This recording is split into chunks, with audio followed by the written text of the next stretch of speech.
என்ன சுத்தி போதரு மனுஷங்களே இல்ல. நான் ரொம்ப நடுங்கி போயிட்டேன்.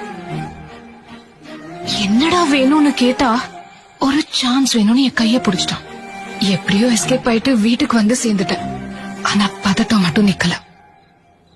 யாரு கூட பேசினா பயம் போகும்னு நினைச்சு கான்டாக்ட் லிஸ்ட் மொத்தமா தேடினேன்.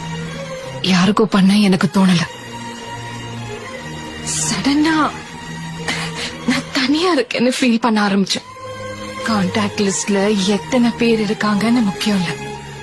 நமக்கு தேவைப்படுறப்போ நம்மளோட எமோஷன்ஸ ஷேர் பண்றதுக்கு நமக்காக ஒருத்தர் இருக்கணும்.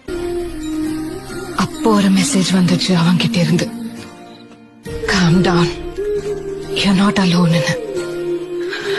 அந்த ஒரு வார்த்தை எனக்கு தைரியம் கொடுத்துச்சு.